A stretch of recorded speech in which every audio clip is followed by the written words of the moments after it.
C'est la dernière esclavie en date à Gorée. Toute maison comme celle-ci, en bordure de mer à Gorée, est une ancienne esclaverie. Même l'actuel presbytère. L'effectif dans cette maison variait entre 150 à 200 esclaves, hommes, femmes, enfants. Et bien des fois, dans cette maison, toute une famille, le père, la mère et l'enfant, séparés de cellules. Dans des cellules de part et d'autre, faisant chacune 2,60 m sur 2,60 m, ils en mettaient 15 assis tout le long du mur, le dos contre, des chaînes les mettant au cou et au bras. Ces pauvres n'étant libérés qu'une fois par jour pour leur permettre de satisfaire leurs besoins. Généralement, ils vivaient dans cette maison, dans un état d'hygiène si repoussant que la première épidémie de peste qui a ravagé l'île en 1779 est partie de ce lieu.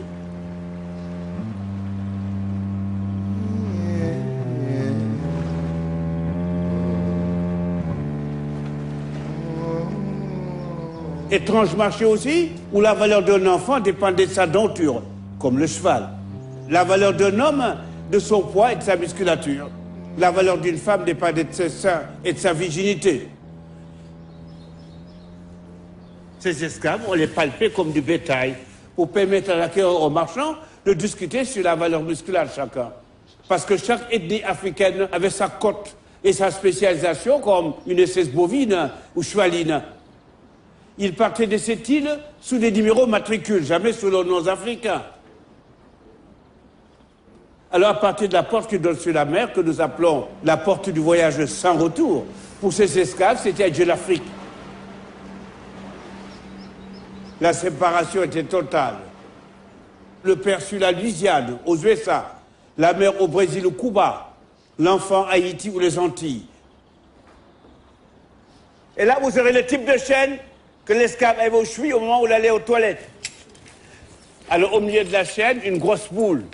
Une boule que l'esclave était contraint de porter. Et nous avons trouvé enfouie dans cette maison une de ces boules, authentifiée du XVIIIe siècle. Le poids de la boule est de 10,3 kg.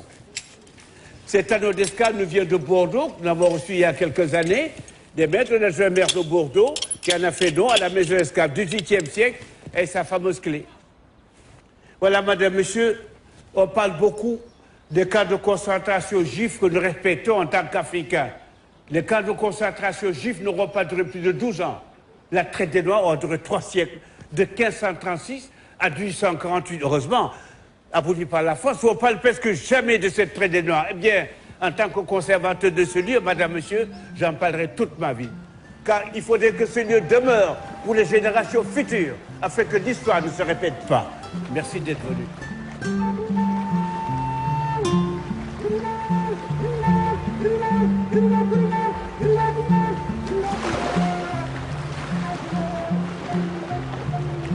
Combien sont-ils, ces hommes, ces femmes, ces enfants, à avoir franchi la porte du voyage sans retour, avec pour destination les plantations des Amériques et de l'océan Indien? On parle de 11 millions de déportés et de millions d'autres vies sacrifiées.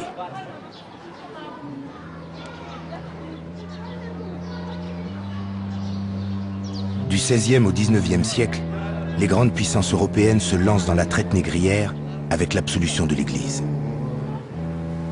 La France occupe un rôle de premier rang.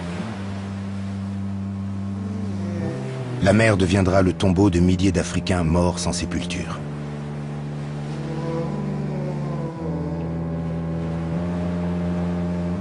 Qui sait que Bordeaux, La Rochelle ou Le Havre étaient le point de départ de ce sinistre commerce?